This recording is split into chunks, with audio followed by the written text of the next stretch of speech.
Hoje eu trago para vocês um pão delicioso, que o nome dele já diz, é um pão delícia.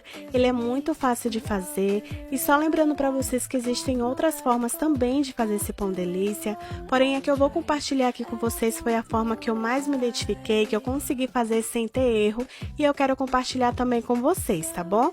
Espero muito que vocês gostem, então vamos lá para o passo a passo. Então vamos começar colocando aqui no liquidificador 2 ovos. Vou colocar também meia caixa de leite condensado. Em seguida, vamos colocar também 2 colheres de sopa de manteiga, mas pode ser margarina também. Pode ser com sal ou sem sal, tá bom? E vamos colocar também aqui 200 ml de leite. Esse leite não pode ser quente, não pode ser morno, nem gelado, tem que ser em temperatura ambiente.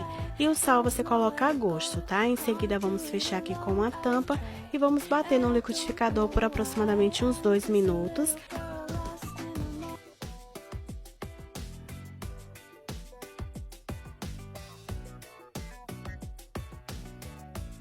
Agora eu desliguei aí o liquidificador e aqui eu já tenho 3,5 xícaras de farinha de trigo. Lembrando que a quantidade em gramas eu vou deixar aqui também na descrição do vídeo para vocês, caso vocês tenham balança. Aqui eu estou colocando junto com a farinha de trigo 10 gramas de fermento para pão. Então aí eu misturo muito bem antes de colocar aquela mistura do liquidificador aí com a farinha de trigo. É importante que você misture muito bem, tá?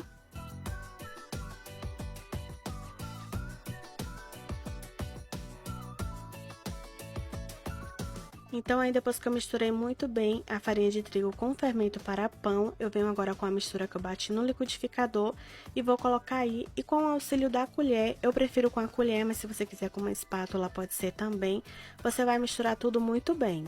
Lembrando que o ponto dessa massa não é aquele ponto que desgruda das mãos, tá, pessoal? Essa massa, o ponto dela fica realmente colando nas mãos, tá bom?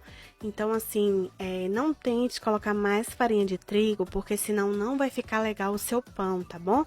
Esse pão delícia, realmente a massa, ela tem que ficar grudenta mesmo.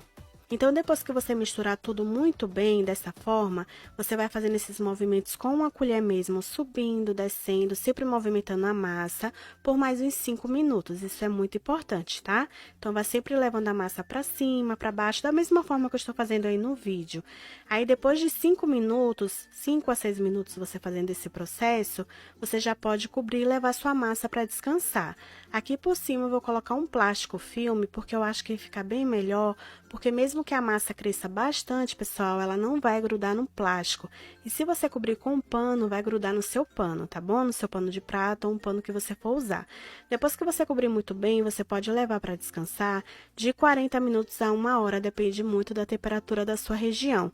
Aqui, como estava muito frio, eu deixei descansar por 1 hora, tá bom? Mas se quiser deixar mais, pode também. Então, a minha eu deixei descansar por 1 hora dentro do forno desligado. E assim ficou o resultado, a massa cresceu bastante, pessoal. Agora eu vou tirar o plástico aqui de cima e vocês vão ver que realmente o plástico ele não gruda, tá?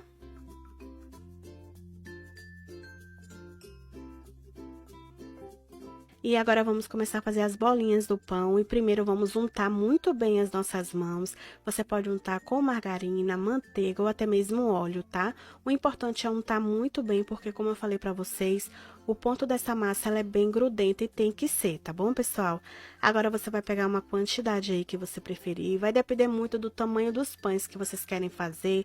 Pode fazer os pães menores se for pra festa, tá? Não faça do tamanho que eu vou fazer. Se quiser pesar pra vender e fazer tudo do mesmo tamanho, pode também, tudo padronizado, tá bom? Então, aí primeiro eu abro muito bem assim a massa, depois eu vou fechando ela dessa forma. E depois é só você apertar assim que vai ficar aí o formato redondo do pão, tá bom? Lembrando que vocês podem fazer da melhor forma que vocês acharem aí, tá? Essa realmente é a forma que eu acho mais fácil.